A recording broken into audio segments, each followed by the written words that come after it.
মসজিদ কয়টা আছে দুনিয়াতে তুমি কইতে পারবা? না। হ্যাঁ, তাহলে তুমি যে বললা আমার মসজিদে যেতে, সারা দুনিয়ার ভিতরে মসজিদ আছে দুইটা, মসজিদে আলাকসা, মসজিদে নববী, যেটা আমার আল্লাহ 30 পারা কোরআনে 6666 আয়াতের ভিতরে বলছে, 114 খানা সূরার ভিতরে। তো মসজিদ হইলো দুইটা, আর আমরা বলতেছি লক্ষ লক্ষ কোটি কোটি মসজিদ, মসজিদের শেষ নেই। তো মসজিদ খোঁজো, আগে মসজিদ খুঁজা নামাজ পড়ো।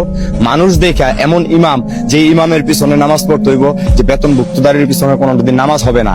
আল্লাহ বলছে যে আলিফ লাম মিম যালিকাল কিতাবু লা রাইবা ফিহি হুদাল লিল মুত্তাকিন, কোরআনে কোনো ভুল ত্রুটি নাই। তা আমরা এই কোরআন বিকৃতি করে খাইতেছি কেন? খাইতেছি আমিও তো মানুষ, তুমিও মানুষ, আমি তো তোমার ডিস্টার্ব করি না। আমি একটুখানি গাঁজা খাই দেখি এই জন্য আমি তোমার কাছে খারাপ, কিন্তু যারা নি এরকম হাজার হাজার কোটি কোটি টাকার পাহাড় নিয়ে ঘুরতেছে, কালো টাকার পাহাড় নিয়ে ঘুরতেছে, তারা কি করতেছে? ও আমরা এখন রাস্তাঘাটে থাকি দেখে আমাদের কিছু নাই দেখে এই জন্য এরকম নাকি?